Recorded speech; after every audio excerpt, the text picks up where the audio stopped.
दोस्तों नमस्कार। दोस्तों आज मेरे साथ कोई नेताजी नहीं है। आप लोग ये फ्रेम देख करके सोच रहे होंगे कि अशोक जी आज कोई नए नेता का इंटरव्यू करने जा रहे हैं। आज ऐसा नहीं। आज मेरे साथ एक ऐसी शख्सियत है जिनसे बहुत कुछ सीखने को हर इंसान को मिलता है। मैं बात कर रहा हूं IAS सोमनाथ निवृत्ति जी की। आप पिछले कुछ महीनों से भारत और पाकिस्तान के बॉर्डर पर सटे बाड़मेर जिले में सेवाएं दे रहे हैं। उम्मीद करते हैं कि बहुत जल्द कलेक्टर बनकर बाड़मेर आ जाएं। बहुत सारी बातें। इनका मैं इंटरव्यू आज इसलिए कर रहा हूं क्योंकि इन्होंने बाड़मेर आकर क्या देखा है, बाड़मेर में क्या सीखा है, या ये बाड़मेर के लिए क्या सिखाना चाहते हैं, क्या बाड़मेर के लोगों को संदेश देना चाहते हैं। इसके अलावा एक IAS क्या होता है, बच्चों को कैसे तैयारी करनी चाहिए, खूब सारी बातें करेंगे और इनके संघर्ष की कहानी भी जानेंगे। सबसे पहले सर आपका हालांकि स्वागत तो हमने पहले तो खूब किया, आज ऑन कैमरा बाड़मेर में आपका स्वागत करते हैं बाड़मेर के पूरे बाड़मेर की जनता की ओर से। धन्यवाद। सबसे पहले हमारे लोग, ये बाड़मेर के लोग या पूरे मारवाड़ के लोग या यूं कहें कि पूरे राजस्थान के लोग ये जानना चाहते हैं कि सोमनाथ निवृत्ति आज वो शख्स जो बाड़मेर के युवाओं में लगातार युवाओं के दिलों में राज करते जा रहे हैं, लोग आपको खूब पसंद भी करते हैं। आपका सर परिचय क्या है? तो मेरा परिचय ये है कि मैं निवृत्ति सोमनाथ आवाड़े, मेरा पूरा नाम है। मैं नासिक ज़िले में एक सिन्नर तालुका है, उसमें एक गांव है गुलवंश करके, वहाँ से मैं बेसिकली बिलोंग करता हूँ। मेरा ग्रामीण पार्श्वभूमि है और मैंने पहले से 10वीं कक्षा तक अपनी पढ़ाई गाँव में ही की है। उसके बाद 11वीं 12वीं अपने ब्लॉक स्तर पे की है। उसके बाद मैंने मैकेनिकल इंजीनियरिंग में अपना ग्रेजुएशन किया है। उसके बाद मैंने 3 साल प्राइवेट सेक्टर में जॉब भी किया है। उसके बाद मैं स्टेट सर्विस में भी सिलेक्ट हो चुका था, बट वहाँ से मैं छुट्टी लेके UPSC की तैयारी के लिए दिल्ली गया था। वहाँ से मेरा 2016 के एग्ज़ाम में Indian revenue service income tax में सिलेक्शन हुआ था। उसके 4 साल बाद में फिर IAS के लिए उसके बाद मैं लगातार एग्ज़ाम दे ही रहा था। उसके 4 साल बाद मैं IAS में फिर सिलेक्ट हुआ और मैं राजस्थान काडर IAS हूँ 21 बैच का। और मेरा पूरा प्रोबेशन बाड़मेर में था पहला साल, तो ऑलमोस्ट मैं अपना प्रोबेशन पूरा करने वाला हूँ अभी। सर लोग ये भी कहते हैं कि निवृत्ति सोमनाथ सर जो हैं, इनके परिवार में जो हैं लोग आज भी खेती करते हैं या खेती करते थे, या सर ने भी खेत को बहुत नज़दीक से देखा है। हालांकि यहाँ रेतीला रेगिस्तान है, रेत के धूल हवाएं उड़ती हैं और वहाँ पर स्वाभाविक बात है ग्रीनरी होगी। ऐसा सब कुछ सही है? हाँ, मैं तो किसान परिवार से, मेरे मम्मी पापा आज भी खेती करते हैं जितनी पॉसिबल। दोनों का स्वास्थ्य इतना अच्छा नहीं है, बट आज भी हम खेती से जुड़े हुए और खेती करते ही है। ऐसा कुछ IAS या IRS बनने के बाद जीवन में, उनके जीवन में कोई ज़्यादा बदलाव नहीं आया, ना मेरे जीवन में अभी तक आया है। और थोड़ा सा अब बाड़मेर देखा जाए तो डेजर्ट है, इसलिए थोड़ा सा रेतीला है, बट बाड़मेर भी काफ़ी अभी हरा भरा हो चुका है। काफ़ी इरिगेशन प्रोजेक्ट की वजह से बाड़मेर में भी इरिगेशन आया है, तो बाड़मेर का भी चित्र काफ़ी बदल रहा है। और मेरे गांव में भी, जैसा मेरा गांव है, वहाँ पे भी थोड़ा सूखापन है, क्योंकि वेस्टर्न घाट के रेन शैडो बेल्ट में मेरा गांव आता है। तो कहीं ना कहीं मैं बाड़मेर में अपना गांव देखता हूँ कई जगह पे। अच्छा, तो दिखता है मुझे अपना गांव। सर महाराष्ट्र से दिल्ली, दिल्ली से हम सीधे राजस्थान, राजस्थान में भी बाड़मेर आ जाते हैं। सर यहाँ जब आपका हुआ कि प्रोफेशन आपको बाड़मेर में करना है, क्या आपके जहन में पहली बात आई थी उस समय? तो बाड़मेर मैंने एक्चुअली पहली बार ही नाम सुना था। प्रिपरेशन के टाइम पे नाम सुना था, बट वो बस एग्जाम के लिए सीमित था। बट जब सुना तो मैंने सर्च किया, थोड़ा सा इनिशियली पता ही नहीं कहा। एक तो सबसे पहला ये होता है कि कंसर्न क्या है, दूर बहुत है और इनिशियल फेज में आप होम सिक होते हो, घर जाना चाहते हो, तो वो एक कंसर्न था। बट जब बाड़मेर आया तो वो भी इतना कंसर्न नहीं था। आपको रात की ट्रेन मिलती है, यहाँ से जोधपुर नया स्टेशन है, फिर रेलवे स्टेशन है, एयरपोर्ट भी है, जैसे जैसलमेर से भी फ्लाइट मिलती, तो वो भी कंसर्न कम हुआ था।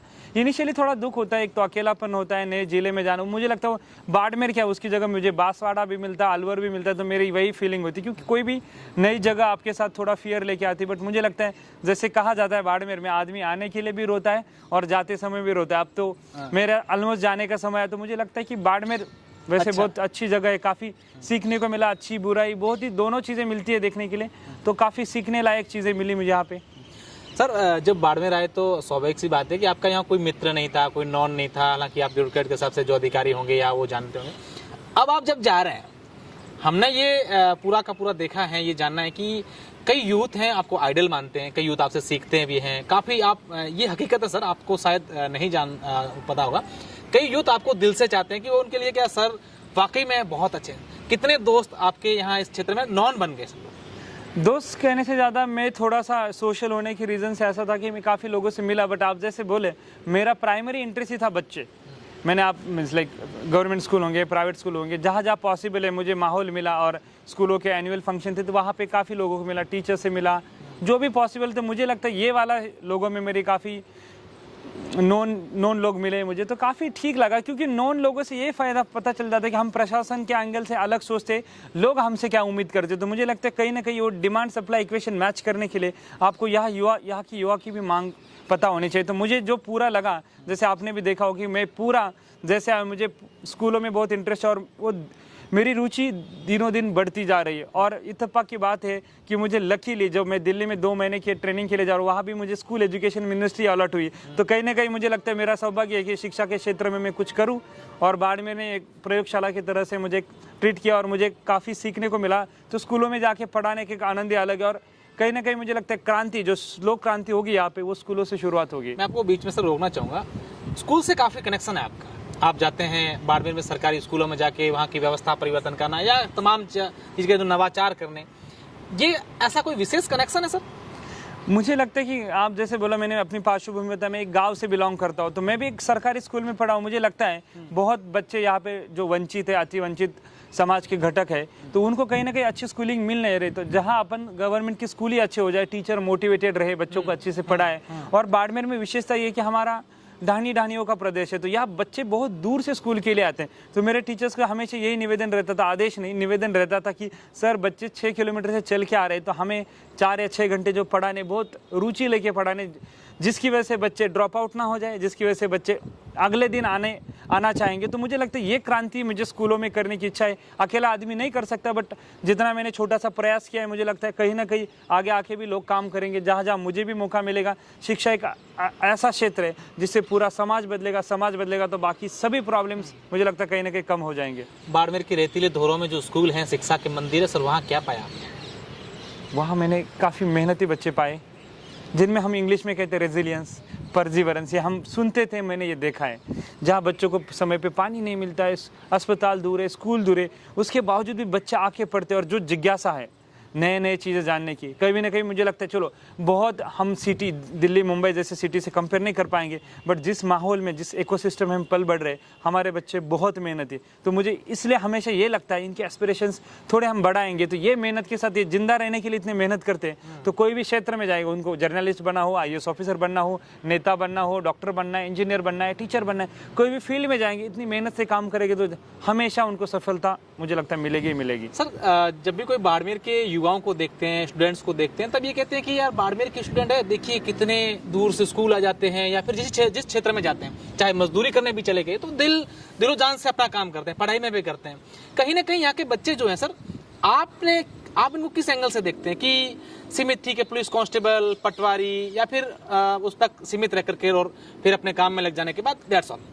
तो मैं उनको, आप जैसे बोले, ये बहुत लोगों में यही है कि मैं कांस्टेबल बनूंगा, आर्मी, हर जॉब वैसे इक्वली इम्पॉर्टेंट है, सब कुछ है, बट जो बच्चा आगे वाली पोस्ट पे जा सकता है, लेकिन वो सोच ऐसी बन गई क्योंकि उसकी कोई गलती नहीं, उसमें सिचुएशन इतनी टफ है, कठिनाइयाँ बहुत है, उसकी वजह से उसके सपने लगता है कि यार कम से कम 2 साल में मुझे कुछ नौकरी मिले। क्योंकि बॉर्डर के एरिया पे जहाँ पे मैंने काफ़ी काम किया, तो मुझे लगता है काफ़ी गरीबी है, काफ़ी वंचित है, तो उसकी वजह से उनके सपने छोटे होते हैं। तो कहीं ना कहीं मुझे लगता है अपने जैसे एक्सटर्नल लोग कभी उनको मोटिवेट करे, प्रेरित करे, जो बच्चा कुछ नहीं बनने वाला तो कुछ बन जाए। तो मुझे लगता है बाड़मेर के बच्चों में बहुत ज़्यादा मुझे आशावाद दिखता है। और जैसे मैंने लोगों से बात करके पता चला, RS के एग्ज़ाम हो या फिर पुलिस के एग्ज़ाम हो, उसमें बाड़मेर का सक्सेस रेशो काफ़ी अच्छा रहा है। तो बाड़मेर में पॉसिबल है, आप IAS भी बना सकते हैं और बने ही, ऐसे नहीं, यहाँ के काफ़ी बने हैं। तो बस बच्चों को प्रेरित करने की और वो सोच बदलने की काम अपन कर सकते हैं। तो वो मैंने थोड़ा सा प्रयास किया, मैं अकेला आदमी तो पूरा नहीं कर सकता। जिस स्कूलों में गया, मैंने बच्चों को उद्देश्य का भी पढ़ाई और उनको मोटिवेट करने की कोशिश की कि यही सब नॉर्मल चीज़ें, आपको कोई भी RS की एग्ज़ाम दोगे, IAS की एग्ज़ाम दोगे, या कोई और एग्ज़ाम दोगे असिस्टेंट प्रोफेसर की, उसके लिए भी यही पाया, आपको कहीं ना कहीं फाउंडेशन आपको फ़ायदा करेगा। बाड़मेर, थार, रेगिस्तान, धोरे, राजस्थान, ये सब जहन में आता है तो इंसान के दिमाग में, हमारे देश का कोई भी किसी भी राज्य का लोग होगा, उनके महज दिमाग में ये बात जरूर आएगी, उनके जहन में ये आएगी कि वहाँ पानी, थार, रेगिस्तान आते पानी उनके महज दिमाग में तुरंत क्लिक कर जाएगा। क्या देखा सर यहाँ? कम्प्लीटली उल्टा चित्र है। जितना लोग सोचते हैं कि पानी है, कुछ एरियाज़ में डेफिनेटली, जैसे गडरा रोड, रामसर, वहाँ बॉर्डर पे, बेरियो पे आज भी जीते लोग, बट बाकी बाड़मेर काफ़ी सिंचित हो चुका है। वहाँ इंदिरा गांधी नहर का पानी आ रहा है, नीचे नर्मदा से पानी आ रहा है, तो कहीं ना कहीं बाड़मेर में अच्छा पानी मिल रहा है। तो दूर से जो एज एन आउटसाइडर आप सोचते हैं, इवन 2 साल पहले जब मुझे राजस्थान नहीं पता था तो मैं भी ये सोचता था यार पानी कैसे पीते होंगे। तो सिचुएशन काफ़ी समय के साथ, सरकारी प्रयासों के साथ काफ़ी बदलाव आ चुका है। पानी से ज़्यादा मुझे लगता है अभी बदलाव है शिक्षा में बदलाव हो जाए, सोच में बदलाव हो जाए, स्वास्थ्य व्यवस्था में बदलाव हो जाए, तो कहीं ना कहीं मुझे लगता है बाड़मेर उभरता हो रहा है। और मैंने जितना पढ़ा है, बाड़मेर में दुबई बनने का पोटेंशियल है, लोग बोलते, तो कहीं ना कहीं बाड़मेर बन सकता है, पोटेंशियल बहुत कुछ है। मुझे लगता है समय के साथ पता चल ही जाएगा अपन को। सर, आप हर वर्ग से जुड़े रहे, आपने समाज के जो हर वर्ग होता है, हर तबके से आप जुड़े।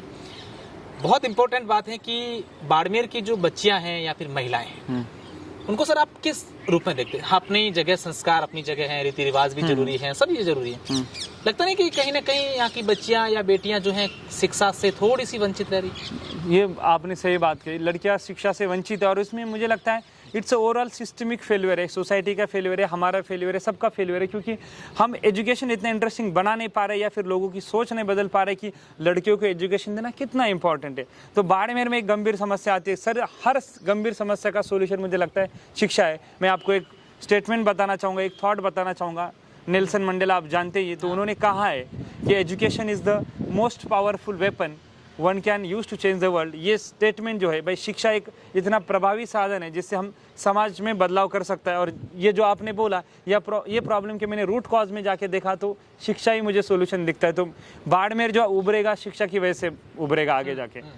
सर, आप अभी वर्तमान की अगर बात करें तो भारत और पाकिस्तान का वो एरिया जो बस बॉर्डर उससे कुछ किलोमीटर दूर है, वहाँ पर कुछ महीनों से सेवाएं दे रहे हैं। वहाँ पर कई लोग भी आपसे मिलते होंगे और हमने भी वहाँ से लोगों के वहाँ से जाना तो ये कहा कि सर वहाँ काफ़ी ह्यूमन नेचर से काम कर रहे हैं। लोगों को मानव सेवा के लिए जहाँ जाना होता है या कैसे कोई लोग मिलते हैं, क्या सर वहाँ के लोगों में रहन सहन में किस चीज़ें प्रकार की आपने चीज़ें, क्योंकि वहाँ के लोगों को और अलग अलग जगहों पर परसेप्शन बना हुआ है कि वहाँ के लोग ये या वो ऐसा ऐसा वैसा, आपने क्या देखा सर?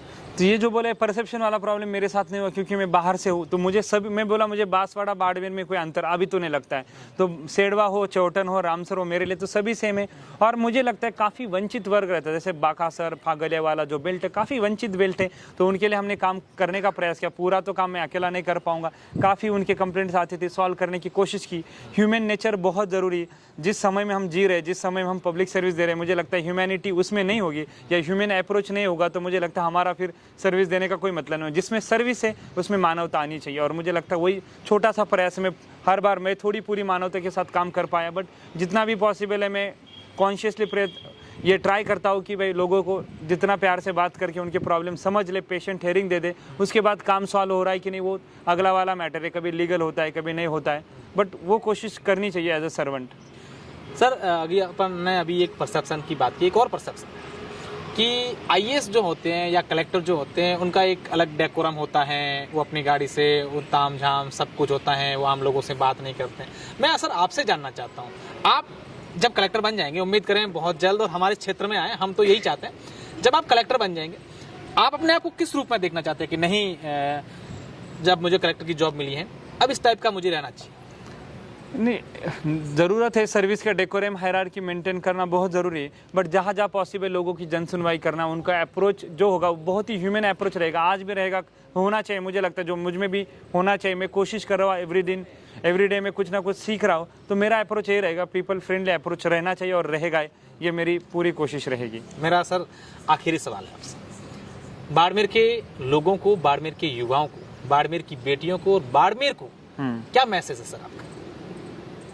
आप लोग काफ़ी मेहनती हो, मुझे लगता है संघर्ष की मिसाल आप ही हो। आपसे काफ़ी सीखने को मिलता है, काफ़ी आपकी सिचुएशन देख के प्रेरित होता हूँ। और मैं काफ़ी अपनी सिचुएशन, मेरा बचपन मैंने स्कूलों में यहाँ देखा है, तो मुझे लगता है काफ़ी जो काम में मुझे समाधान मिला है वो बाड़मेर की वजह से मिला है। तो डेफिनेटली, और मेरे जीवन का पहला प्रोबेशन या पहली पोस्टिंग बाड़मेर है, तो तहे दिल से मैं हमेशा याद रखूंगा कि बाड़मेर अपने दिलों में है। और यस, बाड़मेर के लिए समय के साथ बदलेगा। जैसे लोग बोलते हैं सर 20 साल पहले ऐसा बाड़मेर था, तो अगले 20 साल जो मैं राजस्थान में काम करूंगा तो मुझे लगता है अपना बाड़मेर कहीं ना कहीं एक अलग चेहरा देखने को मिलेगा। काफ़ी आशावादी हूँ बाड़मेर के बारे में, डेफिनेटली बदलाव होगा। निश्चित रूप से एक आईएएस ऑफिसर बाड़मेर के लोगों के बारे में क्या सोचते हैं, क्या बाड़मेर के युवा में उन्होंने देखा है, बाड़मेर के लोगों में क्या देखा है, हम सब लोगों को इनकी बातों से सीखने की आवश्यकता है। हम सब लोग आमतौर पर सुनते रहते हैं कि हाँ ठीक है, एक लिमिट तक गए हो गया, लेकिन ये सर कहते हैं कि बाड़मेर के लोग, बाड़मेर के युवा जो चाहें वो कर सकते हैं। बहुत बहुत शुक्रिया, धन्यवाद। Thank you so much.